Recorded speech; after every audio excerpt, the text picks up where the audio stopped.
some inspiring. Peace and quiet, I'm running from the sirens. They ain't been around, but they know about where I've been. Had to put the time in to let them know what time. Welcome back to another episode of the Head First Podcast. I'm JP Sponseller, joined as always by Cole Harding and Corey Klingenbeck. Tonight we got a few special guests on here as we go through our 2026 Cincinnati Bearcats preview episode. We got Nathan Taylor and Jack Natili. Boys, how we doing tonight? Doing good. Yeah, doing good. Excited to be on. Oh, Thanks yeah. for having us. We're 10 days out now? What are the vibes like around the clubhouse and the squad going into this season? Yeah, I mean, I can just speak on the pitching staff, but we're kind of ready to just get outside and see how everything's working outside. We've been throwing on moving mounds indoors. That's kind of been tough, but that new football indoors kind of been pretty sick to do practices in. We're going to Georgia here soon, so we're all fired up about that. Yeah, I think, kind of on the other side, hitters are kind of tired of live bees in the cage, excited to get outside, finally see the ball fly a little bit. So that'll be a great opportunity this weekend, but, lots of good nerves. Oh, yeah. Yeah, we've been getting a lot of snow in Cincinnati. When is the last time you guys have been out on the field as a team? I know the hitters had a practice probably 2 weeks ago where we were on the field pretty briefly, but it was really cold. But that's pretty much been it since we've been back at school, probably once or twice. Yeah, the pitchers haven't been on since the fall. As soon as we got back, we kind of just been practicing in the indoor. So, yeah. So the boys need to get down to Georgia. Yeah. Hopefully get some sunshine down there. Bad for sure. It's warming up, though, in Cincy. It was like 37 today, and it felt like 75. Yeah. I was like, yeah, nice. That's never a good sign when 37 feels like 75. It was snowing all day, though, so that's kind of it was. an issue. It was snowing. All right, well, let's – great weeks of negative weather, so. Yeah, it's been brutal. All right, well, let's get into these fan questions that are submitted on our Instagram stories. I did a terrible job of posting these since our last episode, so we don't have a ton. I came up with a few of my own to fill up for my lack of work. First question is from Easton Brayfogle of the Arizona Wildcats. What's your guys' favorite Big 12 stadium?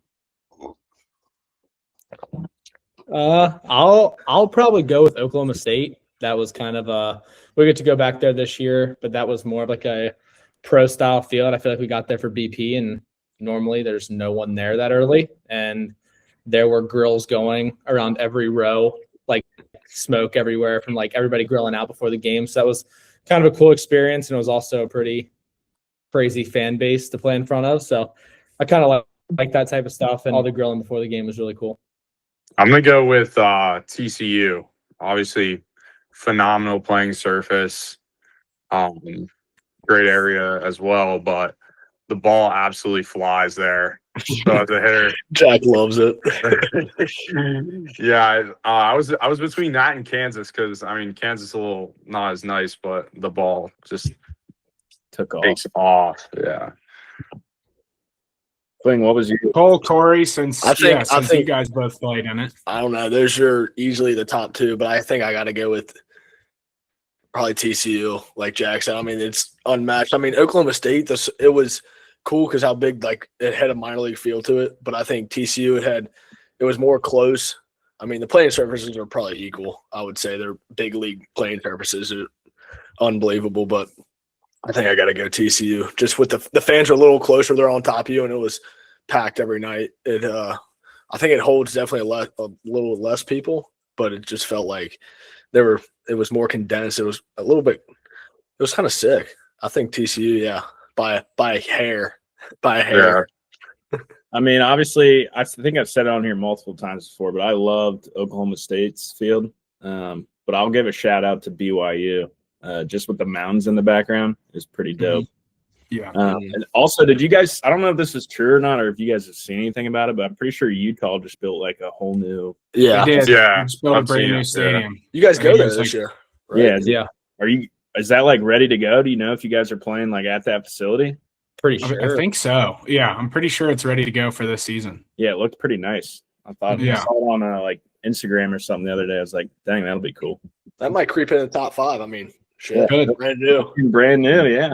You never Yeah, know. I made my way to Provo and saw BYU in 2024, and then last year I went to Kansas. I'm thinking this year my Big 12 road trip might be Oklahoma State. That's everyone. I know Cole has talked about it a lot. Everyone that's played there has brought that up, even over some of the schools we played at, like Florida. So it'll be about a 10-hour trek for me. I'm not fully committing to anything, but I'm looking to make it happen for sure. Hell Me yeah. too. Gotta go. All right, our next question from your boy Conlon Daniel. Favorite Fortnite landing spot? I'm gonna go. Give me one from the current season, and then give me an OG. Jack, you want to take this? I don't know what the current map even looks like, so I'm just gonna go straight to the OG here. It's Cartman Land. In Cartman Land. Yeah, I haven't played it yet, but He's dialed in on this. I was a big Snobby Shores guy. Like it. I like that answer. Ooh. Yeah, Yeah. you get I mean, that little rotate through the soccer field. Yeah, it's funny. I've been kind of a guy to go where all the people are. So like I'd be like You wherever want the the bus is noise? going over, I'd be like at Tilted Towers, Pleasant Park, just a place that has the most people probably. Yeah. Nice. I'll be. Oh, yeah. Mine was. I kind of suck. I remember right when I first started playing, I really sucked. I was. I would always go to Moisty Mire, just grind it out over there. That's OG. That's like the first map ever. Yeah. You like That was can't always swim. my go-to spot. By the time you see like the first person in the game, there's already like 60 people left. It's great. You would be one of those guys, and I was the same exact way. I'd go to like retail row. Retail row Yeah. was my mom. Wouldn't see anybody for like 3 pounds over. I was a Fatal Fields guy. I loved Fatal Fields. Yeah. And now we're Queens Boulevard. Yeah, Queens. I don't know what the actual name That one is. either. But we land at the movie theater. I got my Yeah. chest rotation down. So Are you playing now, Cole? You Oh, playing? yeah. We've been playing a lot actually. Really? Yeah. I mean, it's been snowing. There's nothing else to do. Yeah, sports, like not a whole lot of sports on. Yeah. That's about it. I just play the OG if I get on these days. Yeah. OG. Yeah. Zero build or build guy? Build, certainly.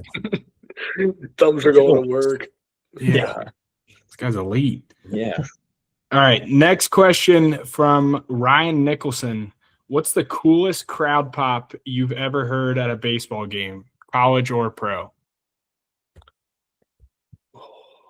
What does he mean by crowd pop? Like the crowd erupts. Yeah. I mean, Like maybe something after big. either a huge strikeout or big homer or something. That's a tough question. I don't know. Yeah. Well, it's kind of tough because if we choose an away place, it's against us. I also So- feel like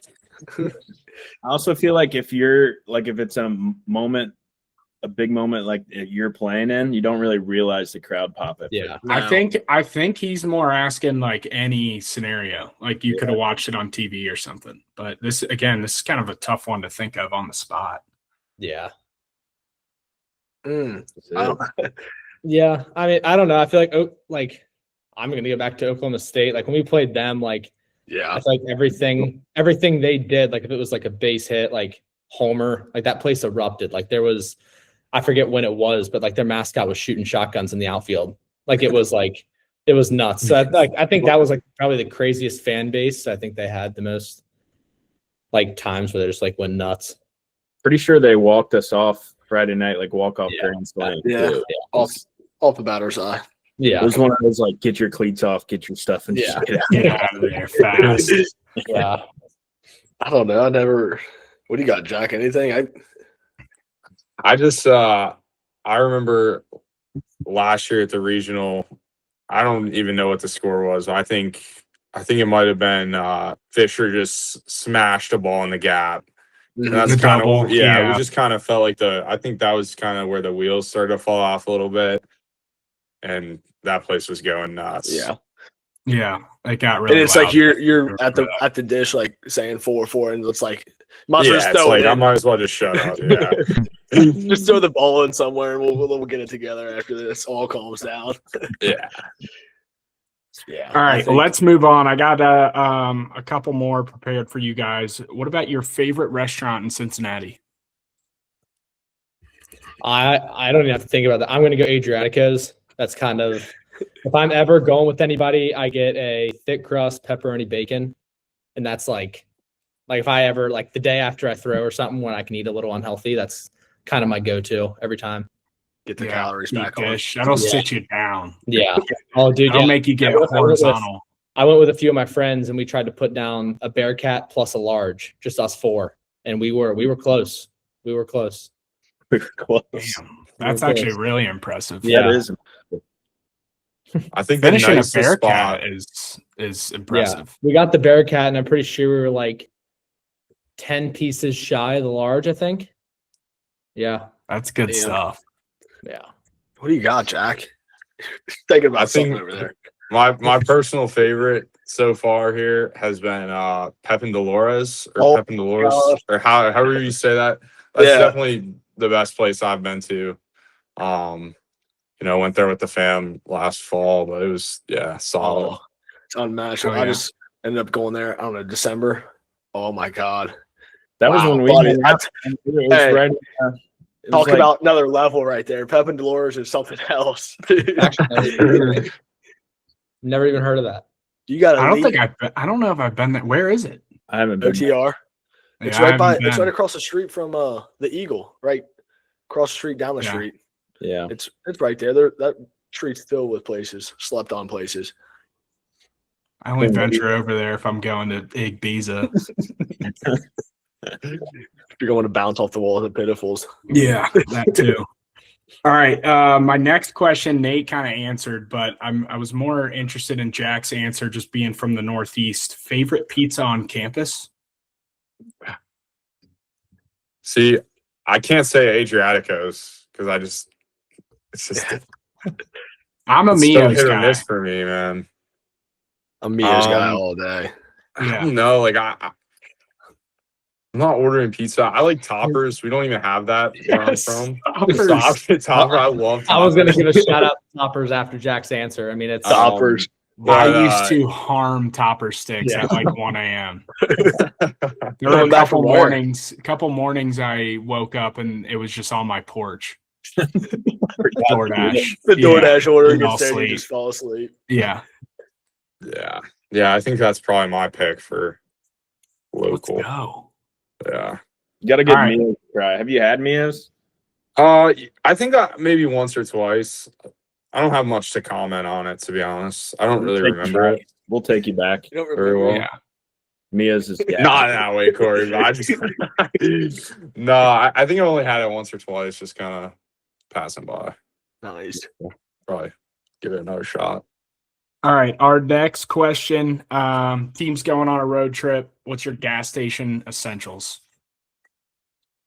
I've kind of been on Gushers. This is probably not the healthiest one, but I'm big on like Gushers right now, and then always the body armor. Like the flavors kind of mix, whatever's looking best that day, but probably Gushers or the gummy Jolly Ranchers. One Okay, of those. have you- and the body armor? Have you tried the sour gushers yet? I'm not a fan of much sour stuff. Like it's just like Okay. kind of like the regular, like the tropical ones.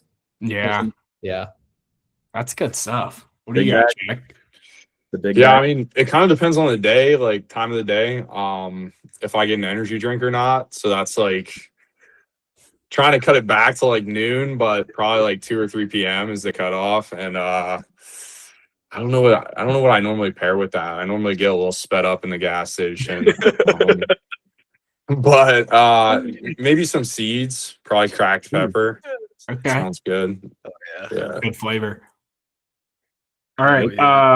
And the last question I had for you guys, I was a huge fan of both your walk-up songs last year. Jack's walk-up song was actually my most played song of 2025 on Apple Music. So I got to ask, what are we going with this year? I mean, I've kind of been like pressed by teammates and even Seth, like to do the same one I've done. But I don't, it's not, and nothing's really for sure yet. I'll probably end up doing something with Rick Ross just because that was what I went with last year, and last year went pretty well. So If I had to guess, it'd be the same one as last year. But if it does change, it'd still be something by him. Okay. I was going to say, because I think when I came earlier in the year, you still had Take Me Out, which I loved it. Yeah. And then when I heard Devil is a Lie in Knoxville, that just fired me up. I was ready to go. Yeah, I changed to Rick Ross, and then this fall I heard it for like a few times, and then Logan Knight, who will throw a lot for us this year. He's from Canada, so I was against him in like our World Series, and I walked out to Freebird. Yeah. Just to kind of send a message. So I did. I'll probably change it back to The Devil's Lie by Rick Ross. Hell yeah. Jack, you running it back?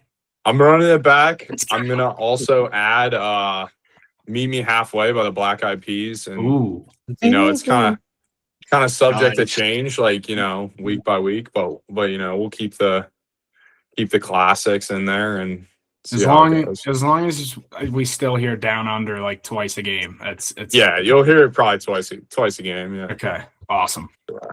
For sure. All right. Well, that wraps up those questions. Hopefully I'll remember to post the Instagram stories so you guys can get on there and submit them, but keep doing that.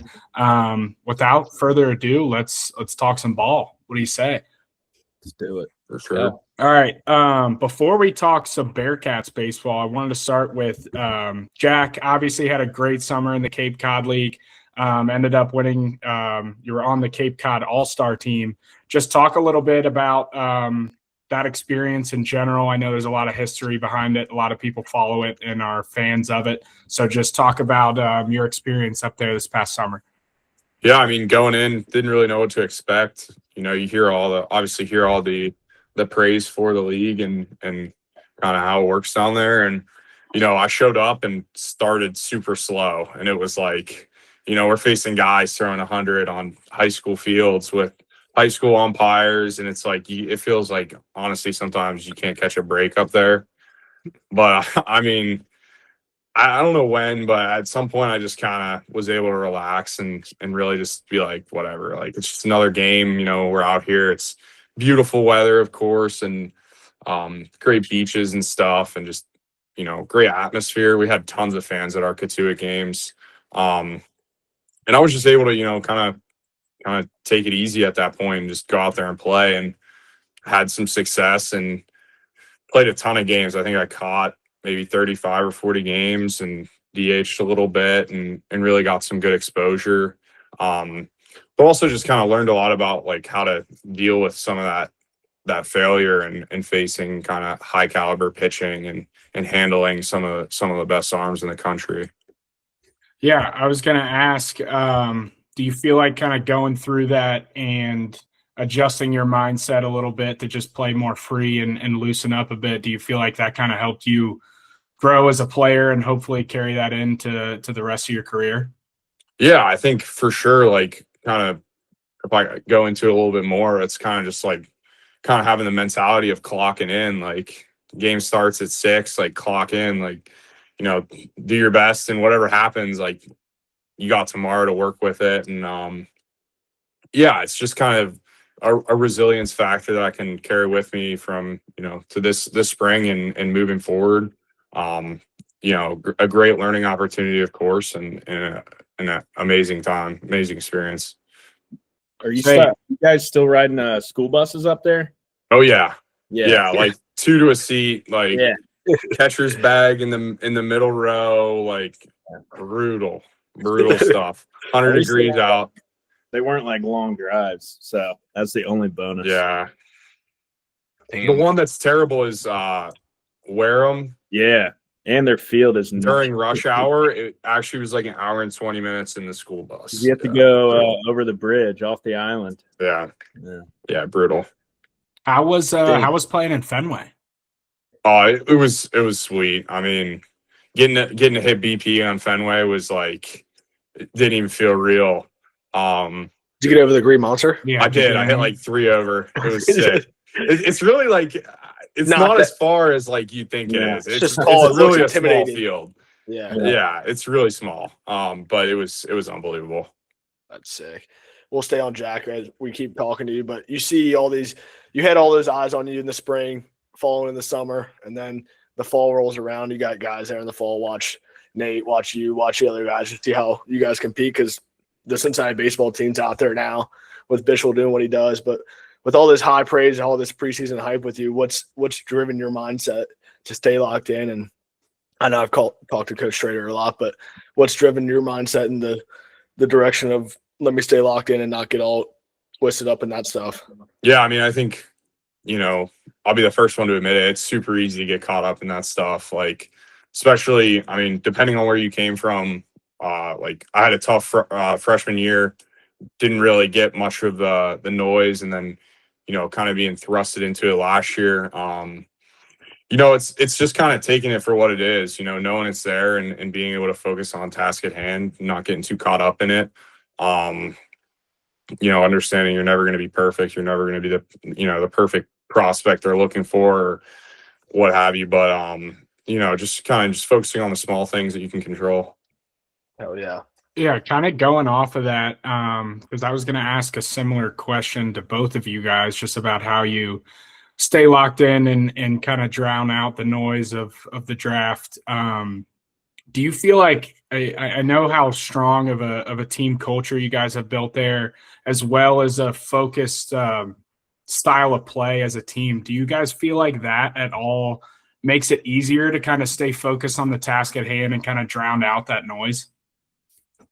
Yeah, totally. I think like getting a little specific here, but like having our team hitting approach and being able to talk to coaches like through at bats and kind of focus on something more objective, like when you feel like the game's speeding up on you or you're focusing on the wrong things, kind of being able to use that to bring yourself back to the ground zero is really, really helpful. And having coaches that obviously understand what you're going through and can really, sympathize with you. Yeah, I mean, for me, like with the pitching side of everything, I feel like we're working on enough right now to where I'm not really looking at like after the season. I'm more looking at like Jacksonville State. I've kind of worked on like a sinker cutter, throwing my changeup more. I feel like there's just a lot I'm trying to work with right now before the season starts, and it's kind of helping me not look past that or keeping on a scouting report and all that, and just not looking past that and into the future and just focusing on now. All right, now, obviously, you guys lose two big bats from the lineup last year, the Big 12 Player of the Year, Carrington Cross and Landon Viderick. But obviously, you guys are back and a few other returners that had a big impact, especially later in the season. What areas do you guys feel like the team has most improved on, or do you feel like it's a bit too early to tell? Just from like the pitching staff, I feel like we got a lot of new guys that can go out there and pitch amazing. I feel like we have a very deep pitching staff. We got like me, Logan Knight, and just like 6 other dudes that I would 100% trust starting in a weekend game. And I feel like that's something we haven't had as much as in the past years. We have Adam Buchkowski, Carson Marsh, Dom Mora. Like, we got a lot of dudes that can go out there and shut it down when whoever comes out of the game. I just feel like there's a lot of trust within the whole pitching staff that every guy on the staff can go get a job done. And just like from like a depth piece of all the pitching staff, I think this is the best it's looked.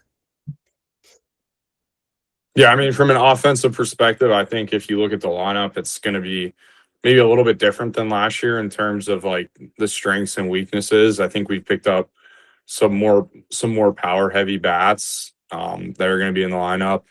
But I still think, we're going to be able to play our brand of baseball with a lot of speed for sure. With Conlon coming in, of course, you're going to have Derek in the outfield as well. So I think it's a little bit of an adjustment in terms of, strength and weaknesses, like what we're going to be able to do better at. But I think very dangerous offense for sure. Love it. Mm-hmm. Now let's shift into Nate. I know you were right there in the mix last year for Big 12 Pitcher of the Year up there towards the end, and they just released this week or a few days ago, I'm pretty sure, that you were not listed as a first team All Big 12. I'm just curious, does that kind of put a chip on your shoulder going into this season? The fact that you were so close to bringing home Big 12 Pitcher of the Year last year? I mean, I'm not gonna speak like too much on all that stuff, but like I don't know. I feel like I'm trying not to put my head too much in all that stuff. I mean, it's tough if you get tagged in something. Obviously, you're gonna go look at it, or something about the Big 12. You're gonna go watch it, but yeah, I mean, that stuff's gonna happen. Some people are gonna have you up there, and some aren't. It's kind of just the way of how social media works. I mean, I try not to get too high or low on all that stuff because some people are gonna like me more than others, and really doesn't matter. It's really about what me, teammates, and coaches think. So, well, yeah, postseason awards are a lot more important than preseason. That's for sure. Yeah. We all love you, Nate. Yeah, maybe a little bit of bulletin board material though for the kid. Yeah. Now, actually, I had one more question for you, Nate. I saw on the fall leaderboards you topped or you hit 97, which I know you maybe did a few times last year. Do we think 100 is in the bag or maybe not yet?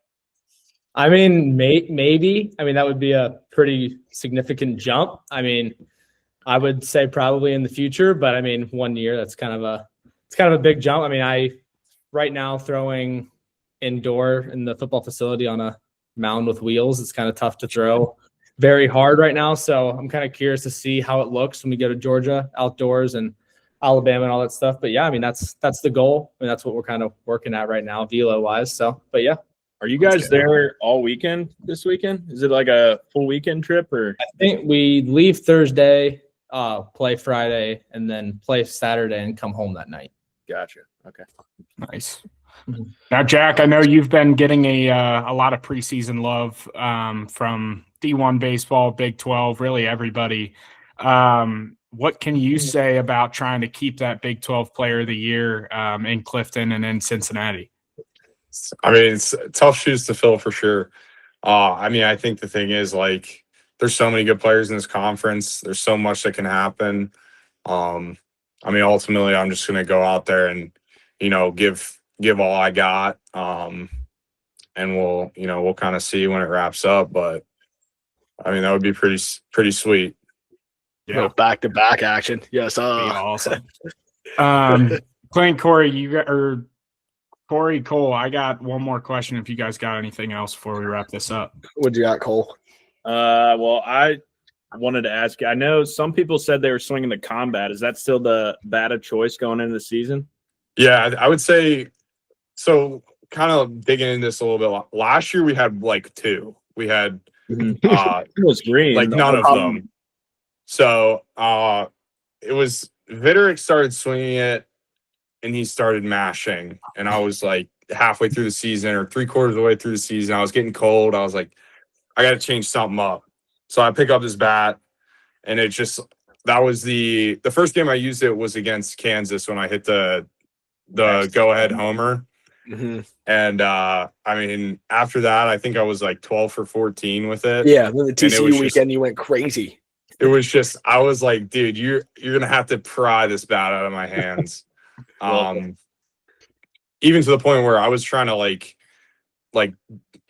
beat in the end cap to get it to pass a bat test. Yeah. But yeah, this year we got the whole squad fitted with them pretty much, with the exception of a few people. Nice. Oh yeah.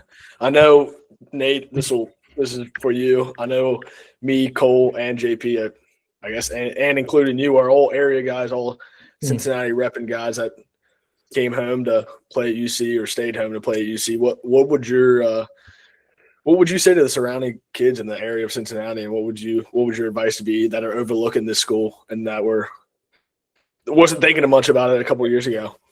Yeah, I mean, in my opinion, nothing's better than playing at home. I mean, I grew up watching UC baseball, coming to games. Dax, one of my friends, and his dad was the coach then, so I'd come to games with him all the time.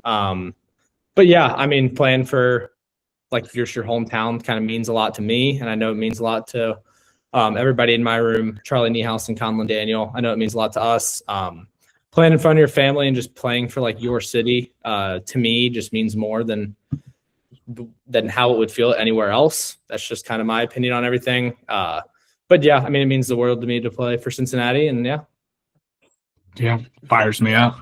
All right, well, Nate, I actually have one more question for you before my last question. I know last year I had my only postseason award from the podcast was the Chin Piece Player of the Year for John Bay from Austin Peay. Yeah. I'm in the works of coming up with a preseason first team all Chin Piece, and then I will have a player, just one singular Player of the Year at the end. I noticed you got a pretty good one riding right now. I know last year you did have some issues with consistency, shaved it a couple times, which could be detrimental to your chances at winning the award.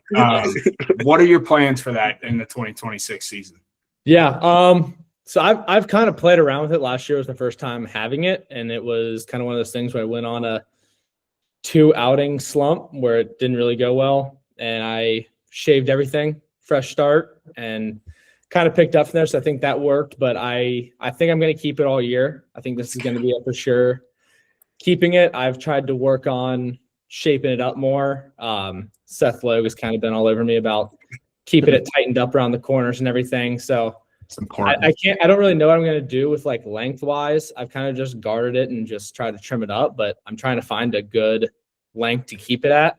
So I'm open to all opinions on it, on what I should do with it, but it's still new in the process. I'll probably keep it all year. I'm trying to find a good length to stay at. I have a suggestion, and you can take this or leave this, but how about you let it grow? You just absolutely let it go. And then instead of full shave, if a slump were to happen, you just go back to the original trim. Okay. Yeah. So if you have like an All-American season, you just have absolute noise for the regional. Here's the thing with that though. So if I'm throwing well and I don't touch this, what do I do with like the mustache? Because like that, like as soon as that gets long, like there's sometimes I breathe in really hard, like I'll feel a hair like start like I feel like I'm biting on hairs and stuff. Like I feel like I gotta like it's tough to manage this. This is easy. When my noise gets crazy, I usually trim the mustache a little bit and at least go and just go above the lip. Do you go above? Do you go like below too? No, like I'll trim the mustache a little bit to make it a little shorter, and then I'll just take no guard and just make sure it's not like in my mouth. Yeah, well, that was kind of my worry. Like if I really grew this out, I really don't know what I'd do with the top half. It would just look bad. You gotta ask Schrader for some of that pine tar. Yeah. Trades. Yeah. Say, well, I can help you out with it if you have any questions. Don't hesitate to reach out. Yeah. All right, last question for you guys. In your best words, what can Bearcat fans expect when they show up to watch you guys this season in 2026? Yeah, I mean, I think we're a very energetic group. I mean, I think in the past years we've done some crazy stuff in the dugouts and just created havoc on the base pass and everything with that's pitching, showing emotion, everything. So I just think it'll be fun watching our games. I mean, it won't be boring. You won't be bored in your seat. Like there'll always be something to watch. If that's movement on the bases, I mean, drawing a walk half the time. And I think Jack screams in live at bats if he draws a walk. Like it's just like the energy and like the passion our guys show is kind of like second to none, in my opinion. Even facing them in live at bats, like it's the most competition feeling. Cause I mean, if someone catches a barrel, they're screaming after the barrel, hitters are going nuts. Like I just can't wait to see that team on the field. Yeah, I think I'd go competitive. I mean, I think, we obviously have our brand that we play, but at the same time, no matter who you put on the field, there's going to be a fight. So I think that's kind of just a good way of describing the group. Oh yeah. Let's go. That's good. All right. Well, that wraps up our time with Jack and Nate. Boys, I appreciate you guys coming on. Appreciate your time. We'll definitely be locked in here in 10 days and we'll be rooting you guys on all season. Yes, sir. Absolutely. Absolutely. Thanks for having us. Yes, sir. All right. Well, coming up next, your Bearcats head coach, Jordan Bischel. Good morning, everybody. It is 8:30 Eastern time, 6:30 local time for me. Almost didn't set my alarm, so acclimating as we speak. I thought it was only appropriate if I wake myself up this morning with a nice ice-cold Diet Mountain Dew as we welcome on the head coach of the Cincinnati Bearcats, Coach Jordan Bischel. Coach, how are we doing this morning?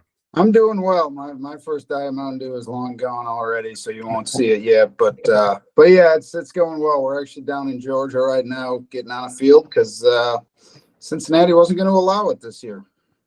Yeah, so talk about that a little bit. The guys kind of mentioned it the other night, but a lot of weather going on. Not a lot of time that the guys have been able to spend out on the field. So we're down in Lake Point this week, getting some inter squads going. So talk a little bit about what's going on this weekend and just how the preseason has been going in general. Yeah, I mean, obviously Cincinnati's not always going to have great weather in the winter, but pretty unusual winter with just not really breaking 30 degrees day in and day out and having a foot of snow to get rid of. So we're kind of staring in as a background to the IPF, the new indoor facility at Cincinnati's open this year. And that's been huge for us. We can get a lot done in there. It's an amazing facility, but can't play real baseball in there. And we were starting to stare down the barrel of knowing we weren't going to get on a baseball field, for the month leading up to opening day. So fortunately we've got, the support, the resources, the means to get out, get south. Took a 7-hour bus ride on Thursday night after classes were done. Got out, had a good practice and a 7-inning inter squad yesterday. We'll probably play about 9 innings today, and that'll get most of our key arms on the mound in a game setting. Obviously, get some live at bats, but yesterday was good. We did some really good things, hit some balls out of the park, threw a lot of strikes. It was definitely positive. So guys, we're obviously excited to be out, and I think it's a good dress rehearsal for next week too, especially for new faces that maybe haven't done it, especially freshmen at this level, riding a bus, getting work in, being ready to go, playing in surroundings that you're unfamiliar with. So might be a blessing in disguise that the weather created us doing this. Don't ask Katie if it's a blessing in disguise because it's 2 more days. She's got to take care of everything at home, but it's been good. And then obviously team building, that kind of stuff. So another good day today, and then we'll get back home, get ready for opener next week. Let's go. All right. Now in the you mentioned not being able to be out and get everyone together a ton. Obviously, a lot of new faces, some younger people to this team. What areas do you feel like this team has improved from last year, or do you feel like it's maybe a bit too early to tell? Yeah, I mean, you never know until the bullets fly, but I think our potential leverage arms, I think the depth there is better. We had some depth on the mound last year, but maybe not as experienced or not as high a quality of stuff this year. I think that's probably the biggest gap from just the tools perspective. And then I think the potential depth in our lineup could be really good. When we lined up yesterday, and I don't know if this is what we'll look to do next week, but our 4 through 7 was Natili, Quentin Coates, Cal, Sepsic, and Enzo and Felice, who is a name people are going to learn pretty quick. And if we can be good enough offensively that group is 4 to 7, we should produce a lot of runs. And you're going to see, in that setting, I think we had Christian Mitchell hitting 8th, who's hit 3rd for us at times here. So I just think there's some pretty good lineup depth there. Or it's going to be hard to replace the production guys like Carrington and Vid gave us. Those numbers may not come in one person, but I think 1 through 9, the production could be really good, which adds a lot of pressure. There's no break. Yeah. I when people were asking me about the potential lineup or what I thought it was maybe going to look like or an X factor, I actually kind of listed my X factors as how Derek Pitts, Quentin Coates maybe take that step up into their sophomore season, and maybe how they respond in the lineup when they're the ones with their name being circled a little bit. I'm curious just in your thoughts in general on that. Yeah, and I guess time will tell on that, but Quentin looks like he's ready to hit in the middle of the order every day. Has looked great in the preseason here. He's a kid who thinks quite a bit, and we just got to keep him from thinking too much when the games start. But he looked really good again yesterday. Has looked good all preseason. I think there's enough polish in that hitter to be productive all year. Derek, he's not the level of hitter that Quentin is. He's obviously a better all-around player with the foot speed and the outfield play and those kind of things. So I think our best lineup probably has Derek towards the bottom of it, but it's not to say he couldn't produce higher in the order. He obviously had some big hits last year. And then I think another guy that is worth mentioning, I just think Charlie Niehaus is gonna have. Now he played more than those guys last year, but I think he's gonna have another jump. I think you'll probably see him in the leadoff spot to start out, just on the body of work. He struggled a little bit here in early January after a great fall, but yesterday lined out to start the day, hit a home run to the pull side. He's back where he was in the fall, which is a really good place to be. Yeah, because I mean, really, last year being Charlie's first full season, getting like consistent reps, right? Yeah, he redshirted the year before, and he did a great job with that red shirt. Got stronger, got more explosive, but yeah, he was still, a second-year college guy, but a first-year college player playing against Big 12 competition, and not the most physical, big kid who's just going to jump in. Now he's explosive, but so it took a minute, and then I think he got a little tired as the year went on, which is only natural. So he's in a really good spot. I think. Tied to that, what we want to try to do is see how much athleticism we can get in those top 2 or 3 spots to create some havoc in front of the guys that should really drive the baseball in the middle. Let's go. Love to hear that. Can't believe you just said Chuck hit another homer. Still, yeah, I don't know what he hit in the fall. I think he hit 3 in the fall, and no way. We were playing with the wind blowing in yesterday too. It was backspinning it out of there. Yeah, he's. You sure there's pretty plastic consistent. fences aren't up in the outfield? What's that? You sure those plastic fences aren't up in the outfield that are like 200 feet? I know. He's 103, 4, 5 mile an hour exits are getting normal. Yeah. So I was curious your opinion on, I saw the graphic came out or whatever where it had all the Big 12 fields and the layouts, and I was kind of shocked to see Cincinnati be listed as the largest field in the conference. I'm curious, just on your experience of going to everywhere, where do you feel like what fields maybe tend to play the smallest or play the biggest from your experience in these 2 years? That's a great question. And, having only been around it once, I think weather conditions obviously always play into it, but I think generally speaking, as you get more out into the plains in Texas and Oklahoma and those areas, you're going to have a little more wind involved, which creates sometimes some more offensive conditions. As you get south in the warmer air, the ball's going to fly more. So I think that's the biggest thing with where we're located, and probably West Virginia to some extent, whatever the dimensions are. When it's, especially in the springtime, when it's, 5, 10, 15, whatever degrees colder than those other locations, the ball's just not going to travel the same way it does. And you get more north winds, things like that. But certainly Texas Tech looked like it can play really offensive a lot. Oklahoma State is a pretty big yard, but the ball, at least when we were there 2 years ago, really flew, really carried.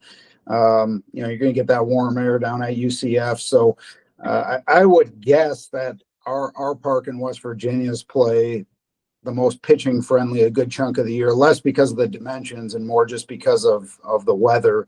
But it feels like Oklahoma State, Texas Tech were places. BYU is interesting because it is a big park, but the elevation, the ball's going to carry some. Haven't been out to Utah yet. Arizona is a massive, massive park. But it creates a really interesting offensive dynamic that if you're athletic, you can run. There's a lot of room to put base hits into the field to play somewhere. And Arizona did a great job last year building to that. They could really run. They didn't strike out. Their outfielders could go get it. And so there's some different unique aspects for sure. Yeah, I just thought it was interesting because someone made a comment how Kentucky has the biggest park in the SEC, and they feel like they play their offensive style to that strength. And someone made a similar comment about the Bearcats. And I was just like, I know it might say that our dimensions are the biggest, but I don't necessarily feel like our park plays the small or the biggest. And I don't know. I think what's really interesting with our setup is the way that it plays in early March and the way that it plays in mid-May are drastically different. You've gone from borderline winter to borderline summer. And I think that's one thing that really helps with our style is, we've had days. I remember we played Kansas a couple of years ago, and in game 3, the wind was blowing in 20 miles an hour. It was 45 degrees. And I mean, the ball just was going to do nothing. And I think we run ruled them that day because we hit the ball hard on the ground. We stole base. We created a lot of runs, but you get late in the season and the place can be a little bit of a launching pad. And I think our style, we're known as this bunt, steal, those kind of things. But, if you watch us play at the regional last year, yes, we did some of that against Wake Forest, but we hit the ball over the fence quite a bit too. And I think we have to be versatile in how we play because our park is going to play much, much different. And within the league, there's going to be a lot of differences. I think that helps us a lot to try to avoid slumps. And you don't want to put yourself in a position where the ballpark or the weather can dictate if you're going to be successful or not. You have to be able to be good in all those situations if you want to be a good team. Yeah. Hell yeah. Yeah. Now, mentioning some of those new faces to the pitching staff, especially to the weekend rotation. I don't know if you have any roles nailed down or if you're comfortable sharing any of that, but if you are, any insight you could give us or the listeners just about who we can expect to see on the mound next weekend. Yeah, you'll see Nate on Friday, which I don't think catches anybody by surprise. He had just a little bit slower return this spring, just a little bit of arm stuff we want to be careful with, but he threw 50 pitches yesterday, looked really good. Should be geared up to run it up a little bit higher next week. Almost certainly going to see Logan Knight on Saturday. He, including Nate, throughout our pitching staff, Logan's been our most consistent guy going back to the fall. He just comes out, pounds his zone, drives it downhill, gets a ton of ground ball, great mentality. I think he really has established he's ready to do that for us. And the third spot, a little more up in the air. Today I'll actually play into that a little bit, see how we look. But my gut says we'll go Adam Brower. Northern Illinois transfer. He started pretty slowly this fall, but the last 2 or 3 weeks going into October look really good, and he's looked really good the last few weeks here. He's a really smart, thoughtful, hardworking kid who I think with the resources we've been able to put into him and his development is thriving from it a little bit.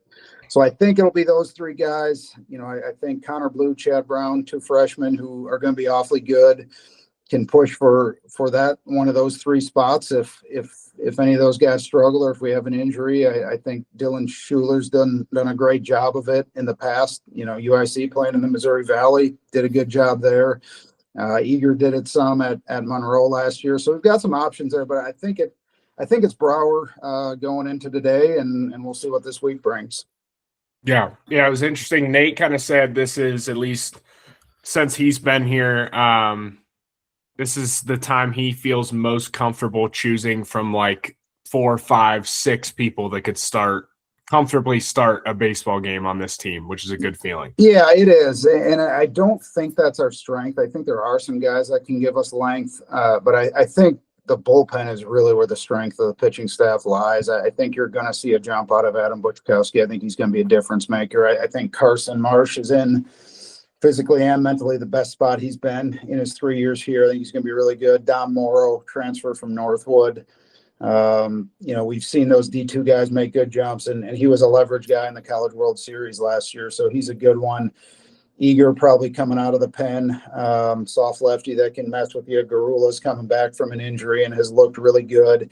You just have a lot of pretty experienced quality and different looks out there. Adam's dropping down from the side. And then you got a couple of soft lefties, and you got Carson, who's more of that typical fastball slider guy. There are a lot of strike throwers with pretty good stuff out there. And again, that doesn't count, brown and blue, the 2 colors, freshmen, the Brews out there, the brown and blue group.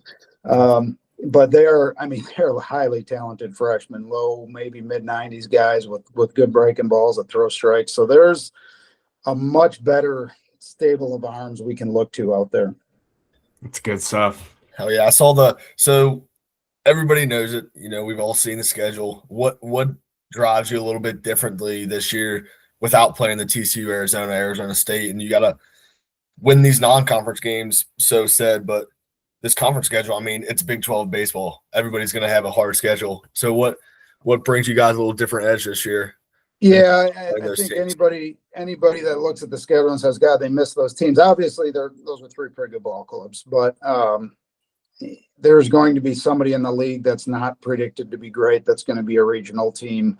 There's going to be teams that rise up, and everybody's good. I mean, we swept UCF last year in late March, and I know, Corey, you were a part of it, but that team was really good. Several pro players, probably enough talent to make a run at winning our league, and that's not an exaggeration.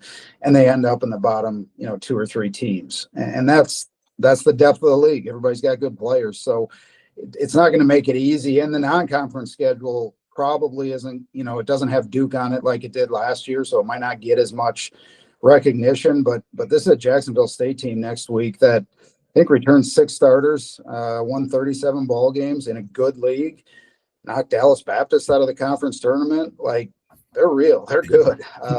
They remind me a lot of the Central Michigan teams we had. They may not have as much pro talent as we do, maybe not as attractive to scouts, but they can really play. They're tough outs. They run the bases. They bunt. They throw strikes. Like, they're really good. Austin Peay comes up to our place in a few weeks here. They won 45 games last year. I mean, 45 games, that's no joke. Some teams don't even play 45 games. So, even though on paper, maybe it doesn't look as sexy, that it's a really good schedule. And I think ultimately strength of schedule wise, it might be a tick behind last year, but it's still going to be a top 50 or 60 schedule nationally. Oh, yeah.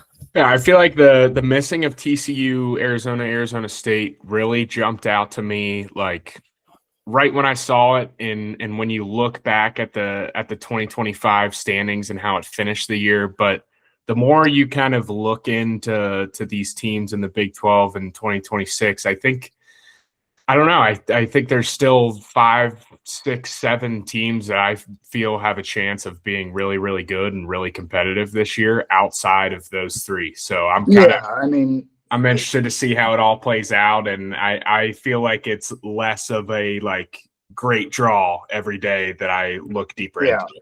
I mean, there were 4 other teams in there that were regional teams last year that are on the schedule. I mentioned the talent level UCF has. They were in a regional 2 years ago. They're going to be good.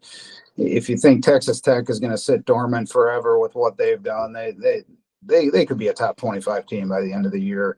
Baylor, 3rd year with their coach going into year 4. Mitch is 30+ wins last year. Again, we're talking about Baylor baseball. This is not a joke of a program, right? And so there's a lot going on. BYU returns a ton, and they beat us 2 out of 3 last year. Utah's got a couple of preseason All-Americans, one on the mound, one in the field. It's a good schedule, and I do think TCU, pure talent wise, is elite this year, and Arizona State are awfully good, but. Again, no matter which 3 you miss, you're going to have 10 really good opponents on that schedule. Yeah. Now, you mentioned playing the Austin Peay Governors, them coming to town. I got to ask, I'm trying to pump this thing up as the Mountain Dew Classic, as you and Coach Fanning both love Mountain Dew. How pumped are you to get the boys back in Cincinnati to host the Governors for the Mountain Dew Classic? Yeah, you'd like to think Mountain Dew would that Thursday be coming to town to have a joint press conference, kind of like done for the Super Bowl and the national championship. They'd be smart if they did. You have to supply the room with a lot of drinks, but Coach Fanning has a reputation that he's looking to uphold, and his is maybe a little longer lasting than mine, but mine got on the radar last year. I think I've sneaky been out drinking him for years. He just brought the 2-liter bottle to home plate, and that to me was a little bit of an underhanded move. I think a little bit of a sales pitch where I just stick to my process, and if people see it, they see it. But it's a good matchup. I don't know what the Vegas line will be, but I would put me at about -150 right now if I had to guess. As far as winning the series or no, I don't care about the baseball. Yeah. Just who drinks the most Diet Mountain.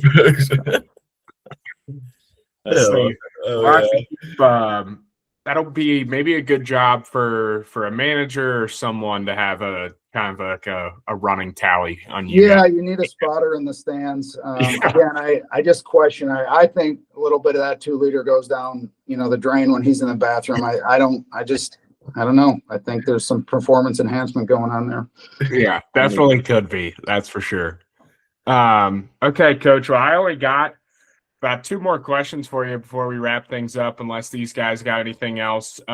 First question being, who are some new Bearcats that fans should be exciting about watching for the first time this spring? Yeah, and obviously we hit on some of those guys, but offensively, Colin Daniel is going to be really exciting to see play center field. He plays fast, but he's explosive too. He hit a ball yesterday. It stayed in the yard because the wind was blowing in, but it was just smashed to center field. He's a toolsy player that watch him closely, because if he really does well, he's going to be here 1 year and then on to pro ball. But he's fun to watch. Jackson Smith transfers from Bradley. A lot of similarities. Little less physically developed. He's got to get stronger, but he plays really fast. Those 2 guys they play our style of baseball. The guy that doesn't fit what people perceive as our style quite so much is Enzo Infelice. Just go watch him hit, because he's going to hit. He's only a freshman, so I don't want to put too much heat on him, but he can hit. He's going to hit. He'll hit here for as long as he's here. Just make sure you're watching when he's in the batter's box, because he's going to do some good things. But once he's on base, you can assume it's going to take a triple to score him, but he can hit. So those 3 guys on the offensive end, I think are going to be fun to watch. I mentioned Logan Knight, Dom Morrow, Connor Blue, Chad Brown. I think there's a lot of potential dynamic arms out there. So, but offensively, Conlin's going to put on a show a lot of days. He's going to play hard. He's going to play fast. He's going to play energetic. That's going to be fun to see.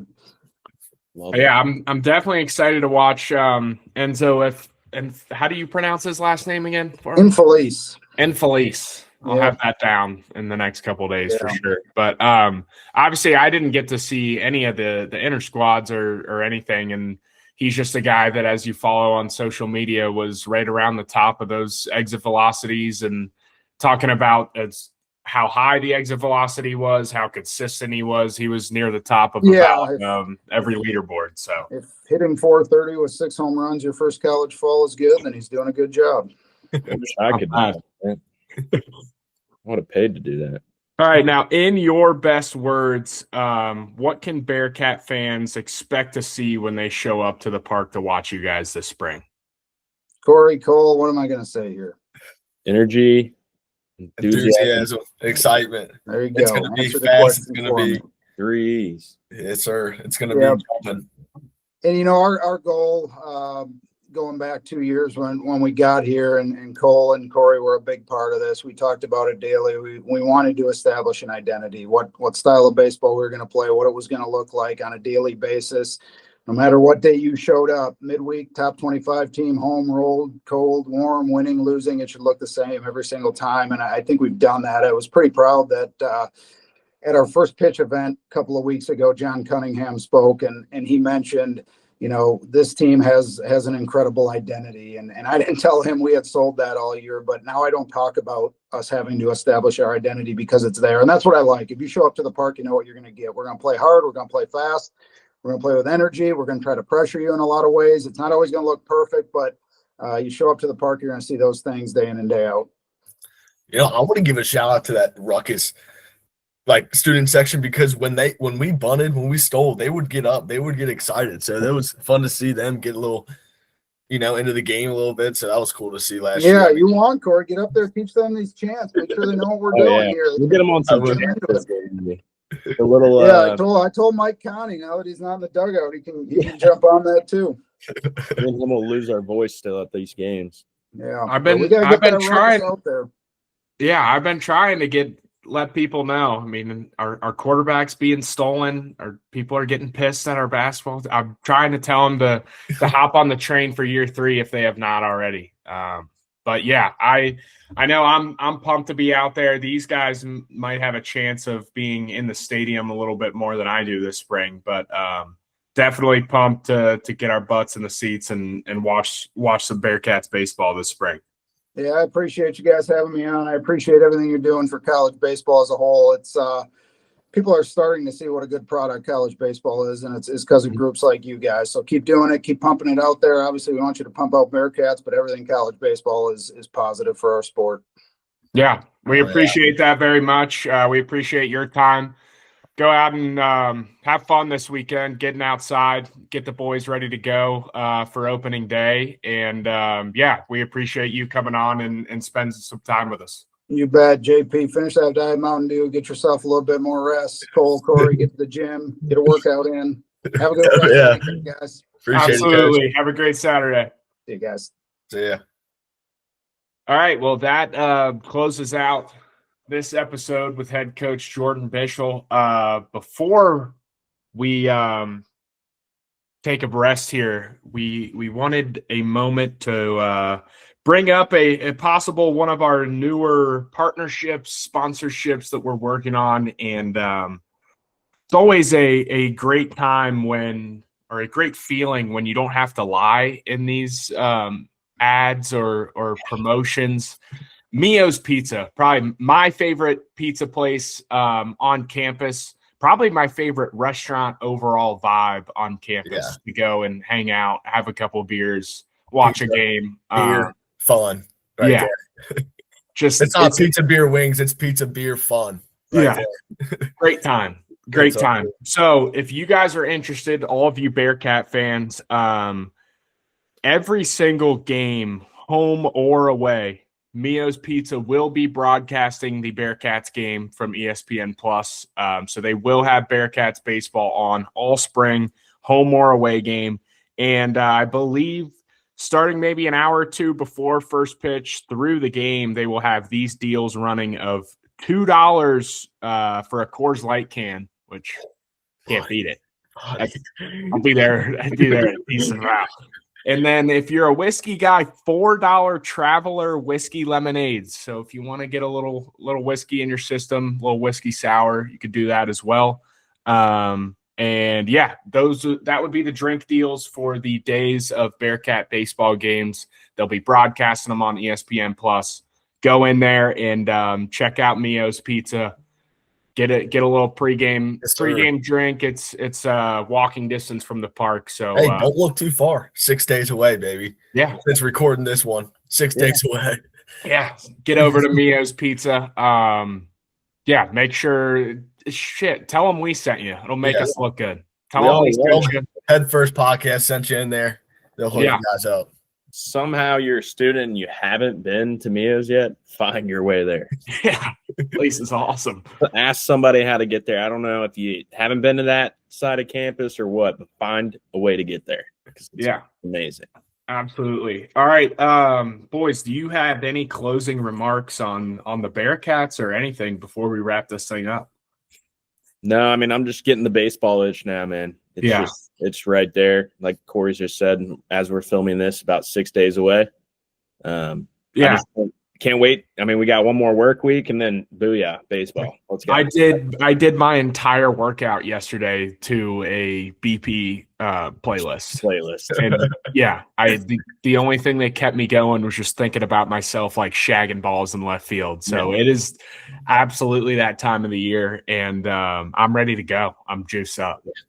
JP just getting base running reads in between sets. Yeah, getting shuffles in. Blaine, you got anything for us? I got little to none, but I'm throttled. I'm pumped for college baseball. That's about it. I was talking to Kyle yesterday. I'm like, dude, next week we're going to be watching college baseball. I'm watching the Waste Management this weekend, but college baseball next weekend.